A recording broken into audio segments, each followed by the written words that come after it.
Our news is brought to you by Alive. Coming up tonight in Our News, people demand to be registered to vote following a citizenship ruling. Vaccination chaos on Harbor Island. Plus, tourism officials slam false and erroneous travel health visa claims.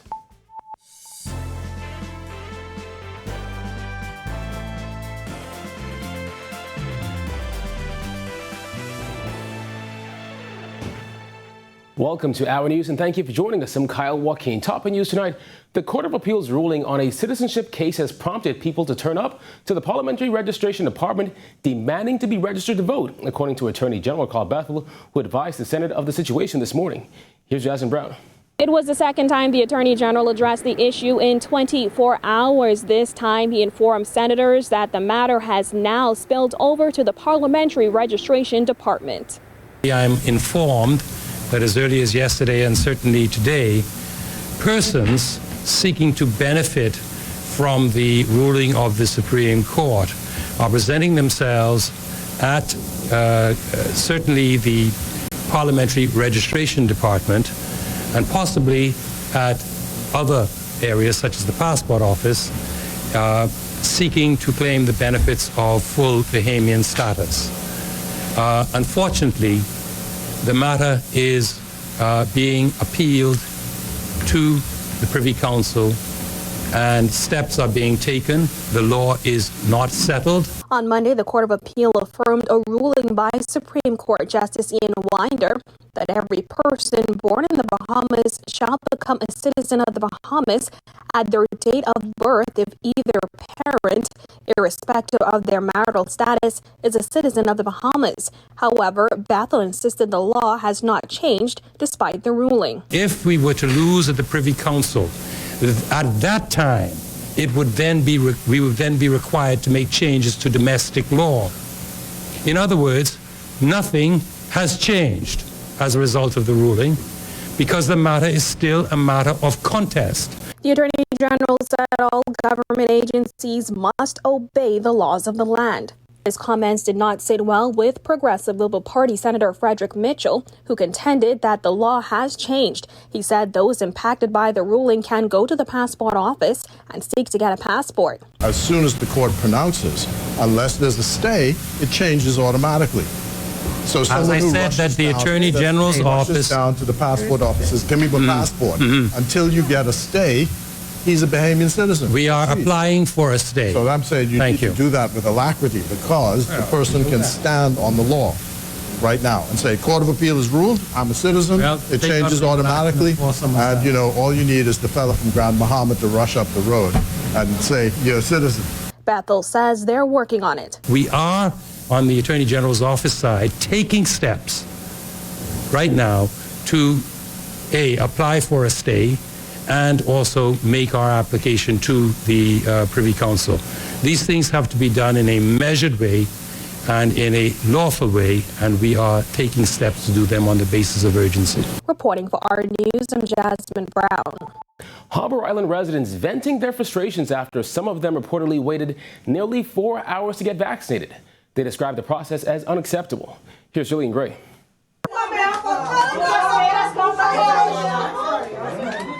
It was a chaotic scene outside the Harbor Island Clinic as nearly 100 residents attempted to get either their first or second dose of the AstraZeneca vaccine. Resident Kendria Ferguson says when she arrived at 9 a.m., she was told to come back at 3 p.m. for her assigned time. But when she arrived at 2:30, she met a long line with no organization.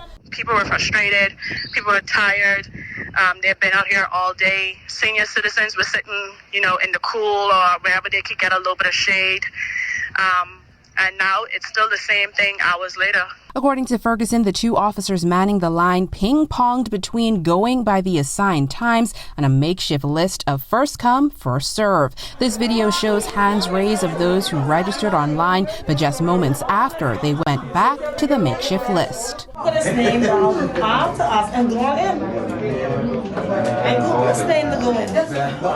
How are you manage that when he's behind 20 people? And then they expect for the not to get angry. Residents say the chaotic process discouraged some from wanting to get inoculated. Physical distancing was non-existent as residents clamored to get to the door for information on what the process was and when they'd be seen for their shot. Now, the Vaccine Consultative Committee said a system fault caused the delay, and that fault was caused to the number of persons who registered to be vaccinated. They said that by 3 p.m. the problem would have been fixed, but residents say that's not so. There were people on the line, and there was a bunch of people crowded by the door. I went as far up as I could get because my appointment was for 3. And the people, like the crowd and community were saying that they're way behind.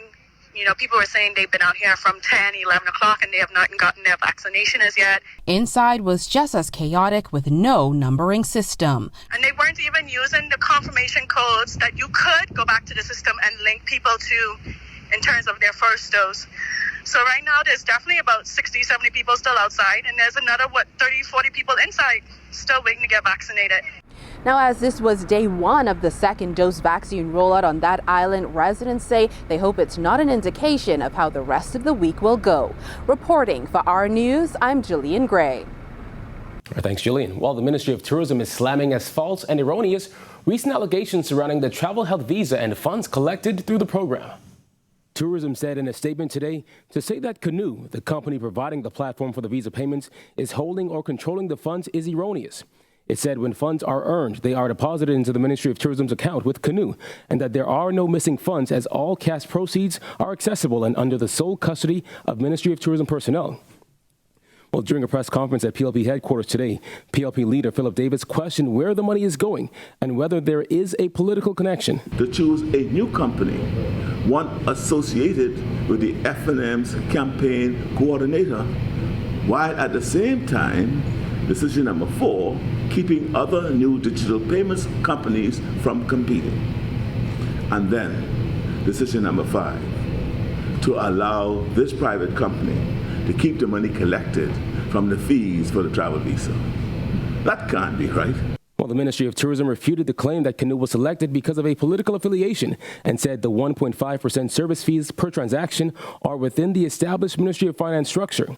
The ministry explained how Canoe was chosen, saying, given the tight timeframes involved, the ministry undertook a sole sourcing arrangement as opposed to an open bid process, which would have taken 3 months or longer to complete, which was far too long as the website was going live in 5 days. Tourism explained that fees for travel health visas were charged to cover the startup and operating costs. Up to March 31st, $9.8 million in revenue was generated from the program. However, Davis called for more transparency regarding the selection process. And these profits are at the expense of the people. The outsourcing of the collection of government revenues and taxes by a third party is unprecedented. To make matters worse, there is no oversight or accountability of the collection of millions of dollars associated with the travel visa fees. Well, Canoe also responded saying it earns net fees of 40 cents for each $25 visa, 58 cents for $40 visas, and 94 cents for each $70 visa. It continued saying we provide an e-commerce account that enables the government to control and assess funds collected and disbursements. We do not manage the program. We are not responsible for website development or hosting, health insurance coverage, or testing that the various medical facilities and hotels conduct, or operational logistics. Bahamas Air Chairman Tommy Turnquest insisting that large crowds at Lynden Pindling International Airport last weekend were not solely the airline's fault. However, he called it a learning experience. Georgia Bain has more. Homeporting causing longer than usual lines at the Lynden Pindling International Airport over the weekend. And according to the chairman of Bahamas Air, those long lines are expected to last all summer. This as he recommends that residents travel during the off times. Look at this. Look, I've never even seen this before in my life. This is not going to work. An arrangement between Bahamas Air and Royal Caribbean Cruise Lines guarantees 80 seats per flight traveling to and from Miami, Fort Lauderdale, and Orlando. This presented traffic leaving and entering the Bahamas, according to Turnquest, who said it was overwhelming. However, he insisted the airline isn't solely to blame. Last week, Saturday, it seemed like the 600 passengers descended on LPIA at the same time. Out of those 600 passengers, Bahamas Air accounted for about 380 of those. Customs and Border Patrol can also present challenges as many residents still use police records to travel rather than U.S. visas. And for early morning flights, travelers must check in at the domestic terminal. With the mounting challenges, Turnquest made the recommendation of traveling during off times or being prepared for the long lines. It's going to be harder to book a flight on Bahamas Air. We have 2 jets with 138-seat capacity and one with 120-seat capacity. As I indicated to you on Saturdays, those planes have been, we've guaranteed 80 seats of each of those planes to Royal Caribbean. So it's just a capacity issue. I know that I don't like to go through the mad rush, if you want to call it that, and so if I can travel on an off time, I try to schedule my travel on off times. The airline will be working with Royal Caribbean to facilitate checking in the majority of passengers on the cruise ship, as well as NAD making an additional counter available for the airline to use. Additional staff will also be scheduled to assist. We have 8 kiosks that we have been working with installing at both the domestic and international terminals. We hope that in the next week or so that they'll be operational. Turnquest is expecting this Saturday to be smoother as Bahamas Air executives will be on the ground at LPIA to assist. Reporting for our News, I'm Georgie O'Bain. Time now for our first check on weather with meteorologist Greg Thompson. Good evening, Greg. Thanks, Kyle, and welcome everybody on this Wednesday hump day first look at weather. Warm temperatures around the islands. Temperatures managed to stay into the low 90s. We're settling in near the 80-degree mark outside our studios with few clouds. We'll call it warm. Feels like temperature in the mid to upper 80s, and your winds out of the east-southeast at around 6 knots. Satellite view around the area, northwest, central, and southeast Bahamas, seeing some showers and isolated thunderstorms, most of those concentrated across the northwest Bahamas, courtesy of a disturbance near the islands. You will continue to see those actions continuing throughout the rest of the night. That's your first look at weather. Your extended forecast is still to come. Still to come, why the PLP leader says the AG's tone with Bahamians is disgraceful. And the PHA speaks out over the video of a nurse who passed away. Stay tuned. Welcome to our news and thanks for joining us. Topping news tonight. COVID-19 remains a serious threat. Coronavirus COVID-19 has disrupted our economy, tourism industry, educational system, and put our healthcare facilities and professionals on high alert. Are you prepared? Do you have all the facts? Stay tuned to this network for the very latest news and information on this global pandemic.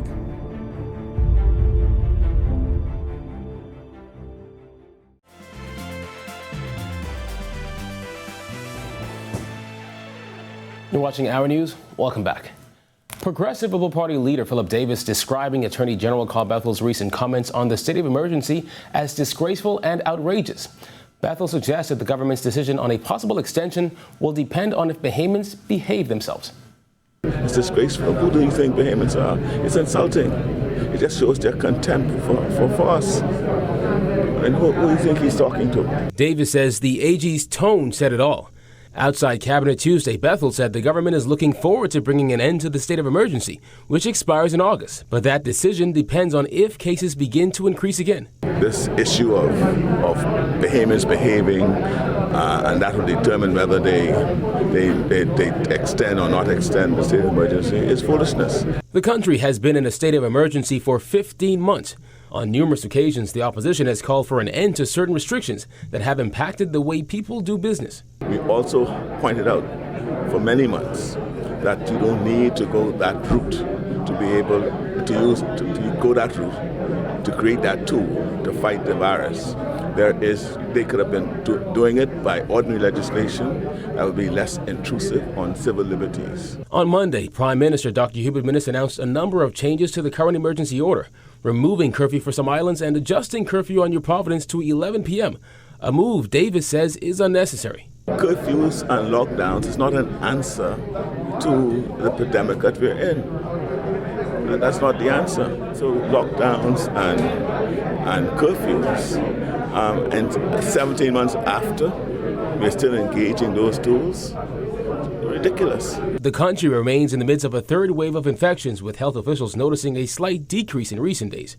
Davis insists the government's method of handling the pandemic over a year later needs to change. There's no logical connection between the behavior of the Bahamian people and a decision to extend the state of emergency. The state of emergency is directly related to whether or not there is a set of circumstances that require the proclamation of emergency to continue to exist.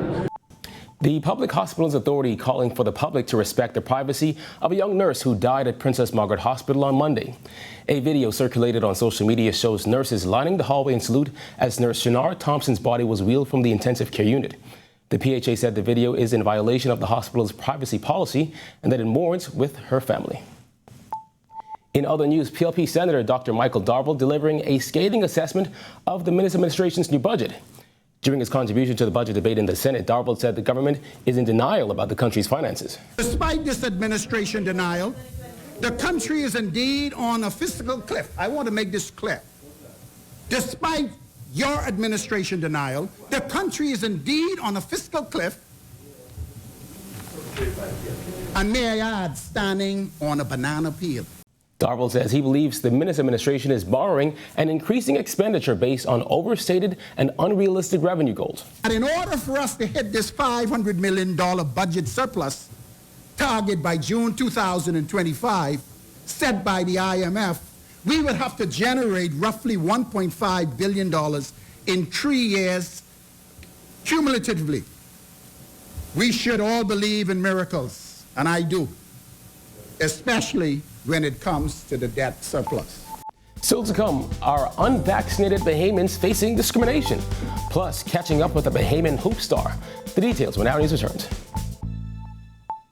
Welcome to our news and thanks for joining us. Topping news tonight. COVID-19 remains a serious threat. Coronavirus COVID-19 has disrupted our economy, tourism industry, educational system, and put our healthcare facilities and professionals on high alert.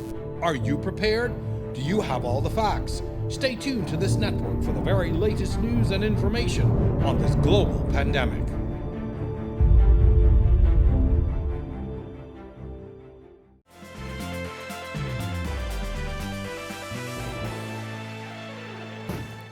This is Our News. Welcome back. Days after Prime Minister Dr. Hubert Minnis announced more perks for fully vaccinated people, Progressive Liberal Party Senator Dr. Michael Darville says people who choose not to be vaccinated should not face discrimination for their choices. COVID vaccine must be voluntary, and I want to make this clear. I've noticed that there is this atmosphere that people who are not vaccinated could possibly be discriminated upon. That should not happen. Darville stressed that he supports widespread vaccination against COVID-19, but said public education should be used to encourage more vaccinations as opposed to special privileges for the fully vaccinated. Well, DeAndre Ayton comes up big in Game 2 of the Western Conference Finals. Marcellus Hall has that and more in sports. Welcome to our sports, everybody. I'm Marcellus Hall here at the Betty Kelling Swimming Complex, where over the next few days, this will be the spot to be for the Nationals, the Swim Nationals, which will see just how many of our swimmers can not only show their best in the pool, but perhaps even qualify for the upcoming Olympic Games in Tokyo. We'll give you that and more over the next few days. Of course, it'll be coming your way live right here on our TV. On to some other news where we have seen, of course, DeAndre Ayton and the Phoenix Suns taking everybody by surprise. Let's take a look and see how they did in Game 2 of the Western Conference Finals. Game 3, Western Conference Finals. DeAndre Ayton, Phoenix Suns looking to take a 2-0 lead in the best of 7. DeAndre with a big role in this one in a game that was nothing short of spectacular in terms of excitement. Let's take you right now to the final moments of the fourth quarter. Suns down 1, 0.9 seconds on the clock. Ayton gets the alley-oop pass from Jay Crowder. They're calling it the Valley-oop. He puts it down for the dunk. That's your game winner. Phoenix with the 104-103 win. DeAndre, a career playoff high, 24 points, none bigger than that game winner. He also added 14 rebounds. Most importantly, Suns now up 2-0 as the series heads to LA for Game 3 on Thursday. On to some baseball where MLB All-Star voting is underway. You may have seen this video floating around. It features Bahamian Jazz Chisholm and asks fans to vote to put the Bahamian on the All-Star team at second base. Voting is still open, and you can vote for Jazz at MLB.com/vote. Now, if he gets into the top 3 in voting, he would be in the running to make the squad. So let's get those votes in, Bahamas. You can vote up to 5 times per day. So there you have it, your check on sports here for you on this Wednesday. Don't forget, live coverage of the Swim Nationals comes your way tomorrow morning right here on RTV at 9 a.m. I'm Marcellus Hall. Up next, Bahamian students benefited from major scholarships. Stay tuned. Welcome to our news and thanks for joining us. Topping news tonight. COVID-19 remains a serious threat. Coronavirus COVID-19 has disrupted our economy, tourism industry, educational system, and put our healthcare facilities and professionals on high alert. Are you prepared? Do you have all the facts? Stay tuned to this network for the very latest news and information on this global pandemic.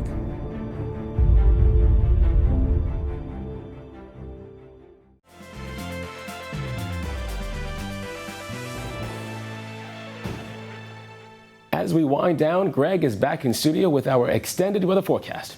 Thanks again, Kyle, and welcome back, everybody, for our second look at weather. Around the region, we have an upper-level trough across Jamaica that stretches across the Bahamas, another one across the southeastern United States, triggering showers and thunderstorms across the northwest Bahamas. Some of those showers and thunderstorms will be heavy, and the thunderstorms strong to severe at times. So we're asking you residents in the northwest Bahamas to watch out for that. In the tropics, things are a little quiet right now, but we do have that tropical wave moving near the Leeward Islands, and that's going to continue to flare up some showers. And the National Hurricane Center now watching a very strong tropical wave coming off of Africa. That will continue to move across the tropical belt over the next couple of days. Your boating forecast for the northwest Bahamas tonight through tomorrow, your winds will be of the east to southeast at 10 to 15 knot seas, running 2 to 4 feet over the ocean. While in the central and southeastern islands, we expect those winds to be east to southeasterly, slightly stronger, 15 to 20 knots, seas 4 to 6. Caution flag for you guys down there. High tide will be at 7:35 tonight. Here's a look now at your national forecast.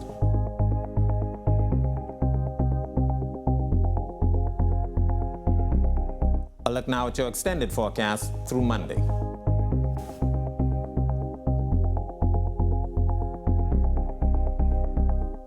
That's a look at our weather. Make it a safe night, everybody. Back to you, Kyle.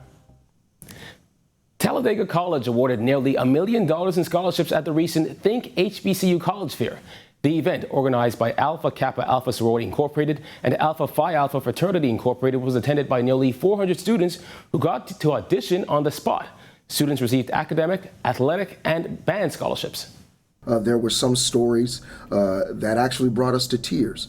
And for us, we want to do everything we can to partner with the Bahamas to make sure that we assist families in fulfilling their dreams. The artistic piece, as was mentioned, the students, you really could tell that they were about the business of their craft. Some had been playing instruments since they were in 7th grade, and they practice on a regular basis. And our band directors truly spoke highly of how he really wanted those students to come and play in our band. Director of Educational Activities for Alpha Phi Alpha Fraternity Incorporated, Algernon Cargill, says the educational opportunities open up new prospects for artistic students. We recognize the importance of education. We recognize the importance of Talladega coming to Nassau, volunteering to assist with the development of Bahamian youth, particularly in music and athletics. Sometimes we tend to focus mostly on academics, but now that we are diversifying into music, athletics, and other sports, we can see that we're providing well-rounded opportunities for Bahamians to study in universities abroad. Talladega has an excellent reputation. Well, thank you for joining us for Our News Tonight. On behalf of the entire team, I'm Kyle Joaquin. Have a beautiful evening, Bahamas.